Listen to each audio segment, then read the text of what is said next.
A world without fences, where I can run free and be with real dogs who bring the real dog out in me. No walls and no boundaries, where I can...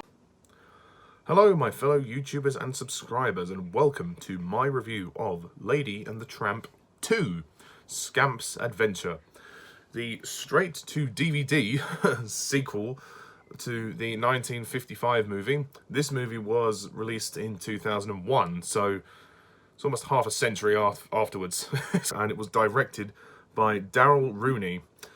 So, Lady and the Tramp 2, well, as I said in my previous review, I was going to review the original film, this film, and the 2019 remake of the original film. I think there's only 3 Lady and the Tramp films. I don't think there's any more. So, yes. So, the story of this film is as follows. It pretty much takes place not long after the first movie. Lady and Tramp have settled down, they have kids, they have 3 girls, and they have a boy named Scamp. The film centers around Scamp. He basically is tired of being a house dog. He's tired of all the rules and regulations, and he wants to get out and be wild and free. He runs into a group of junkyard dogs led by an old associate of his dad's known as Buster. And Buster is trying to train him to be a junkyard dog.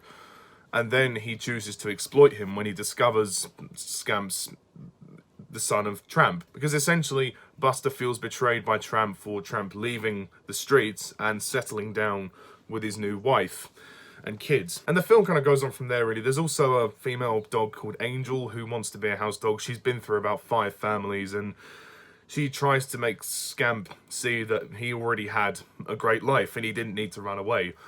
And that's kind of it. It's very generic, and that's sort of where it goes from there. So, Lady and the Tramp 2, Scamp's Adventure. This is an okay sequel. I mean, considering that I didn't really think much of the first movie, that wasn't much of a surprise to me to kind of say that this one was on a fairly similar level. I don't think it's as good as the first one. I think the first one is the better film, by a mile. But I thought this was alright, you know, it was okay. I do think the story is very generic. Basically, you know, a person doesn't fit into their family, they want to run away, and then they realise their family is more important, and yada yada yada, you get it. The story is really uninventive, it doesn't do anything exciting. It's another cute movie, it has the same kind of level of cuteness and awe that the first one did. It's not quite as beautiful in the animation as the first one, and it doesn't have, the songs aren't as good as the first one. However, like there is a nice tone to the story. It's very cute, and I think kids would like it. If you're a hardcore fan of the first film, I don't know if this is really gonna win you over. I really don't think this is going to be, you know, as impressive, because it isn't. For one thing as well, they basically have an entirely new cast, because the cast of the first film obviously would have been way too old, or a lot of them would have passed away before the time of making this film. So I think the cast they have got are very good, actually, and I think they do, some of them do very good impressions of the previous characters, of the previous actors from the first film. But first of all, let's talk about Scamp. I mean, Scamp as a character, he's okay, but his storyline really is generic. It's been done before so many times. He just kind of gets annoying after a while, like how he's just moaning and complaining about his life, and then he's hardly the best character that they've ever written. I also think that the voice actor for Scamp is way too old to be playing him. The actor who voices Scamp is Scott Wolfe. I mean, part of me thinks they only cast him because his last name was Wolfe. But I think his voice really doesn't fit. I mean, he's a grown man. I mean, my understanding of the story is that Scamp is supposed to be a puppy, but the voice really doesn't work. It's a bit of a mismatch, to be honest. In a way, he doesn't sound that much younger than his dad. I mean, unless they're trying to give across that Scamp is a teenager, in which case we can kind of buy that a bit more, but at the same time, he's meant to be a puppy, I think, so it just doesn't feel right. I mean, he's not got a bad singing voice, I'll give him that. He can sing, but for the dialogue, it doesn't feel right. It feels like he's way too old to be playing this character. They should have cast a kid. It feels really weird, but you kind of slowly adjust to it after a while. We have Alyssa Milano as Angel. Angel is not a bad character. I mean, I suppose she's probably the best written character in the film. But even then, that's not saying much. There's this thing about her that she's been through like 5 families. And they do have this love story between her and Scamp. It's not nearly as sweet as the first movie, but it's okay, and it's kind of sweet to a point. But the one thing that confuses me about Angel is actually, how old is she? Because if she's been through 5 families, and if she's falling in love with Scamp, I mean, Scamp, I think, is meant to be a puppy, and I think unless she's meant to be a small dog or a puppy, I can't tell. From my understanding, Alyssa Milano's voice acting, her voice, doesn't sound that young in this film. I don't know if the character of Angel is supposed to be a puppy or whether she is meant to be fully grown. I don't know what her breed of dog is. It just makes the love story kind of weird because I can't tell what age she is, and I can't tell if it really works because Scamp sounds too old than what he's meant to be, and she could potentially sound a bit too old.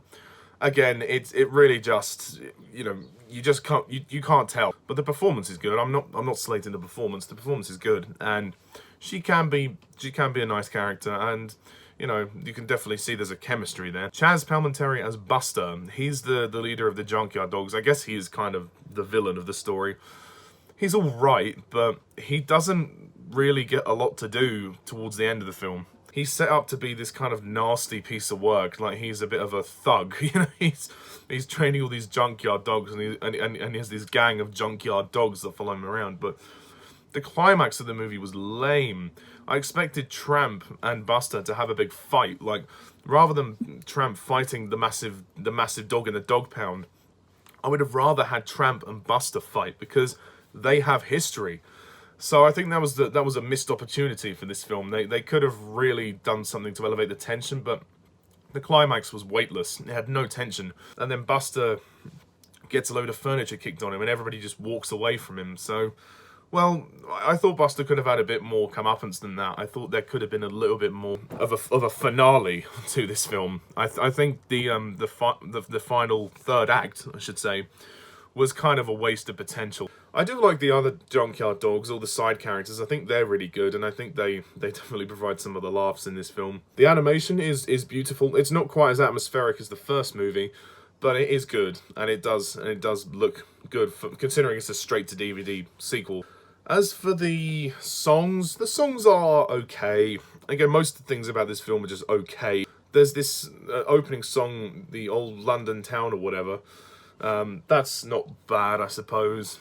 The love song is alright, and they do try and repeat the spaghetti and meatballs scene, but they don't do it in the same way. I'll let you watch the film to find out how they do it. Scamp also has this song about running wild and free. When he's in the back garden chained up, he starts singing about how he wants to be free.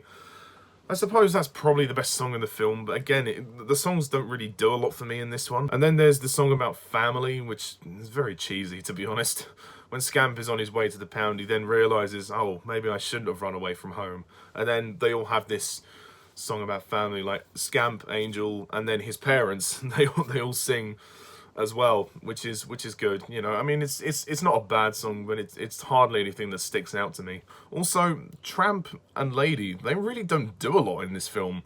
They're kind of just there in the background because, I mean, I know the story's meant to focus on Scamp anyway, but I mean, Tramp starts to get a bit more to do when they reveal his connections to Buster, but even then, Lady is barely in the film.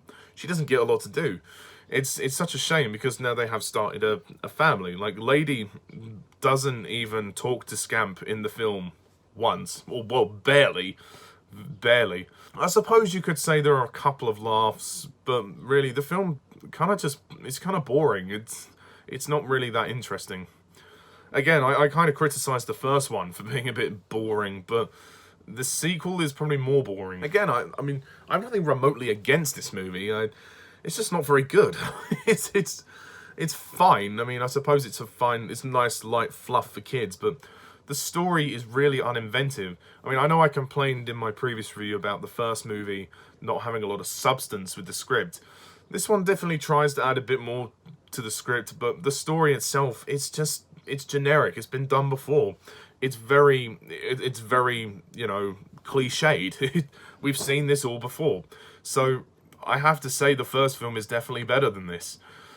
And, you know, I think a lot of people would definitely agree with that. It's light fluff. Kids will probably enjoy it. It's nicely animated. It's only an hour and 10 minutes, so it's pretty short. But even then, there are parts of it which do drag. So I don't have a lot to say. I mean, the voice cast do a good job. The music is all right. It's one of the more tolerable straight-to-DVD sequels, but I'm not saying it's all that good, to be honest. I don't know why. I used to watch this one as a kid quite a bit. I don't know what it is about this film, but when I was younger, I had an attachment to it. But now I don't think I'd go back to it, or at least not for a long time. So to kind of sum it up, I'm going to give this movie 5 out of 10. Family. What is a family? Caring and devoted hearts with endless love to share. Love that. Yeah, you may disagree, that's fine. I actually thought at one point I was going to like it more than the first one, but no, the first one's definitely better. Trust me, even though I don't rate the first one as much as other people, I do admit the first movie is better than this. So, thank you very much all for watching this review, and stay tuned next time when I review the 2019 remake of the original Lady and the Tramp. Oh god, that's not going to be fun.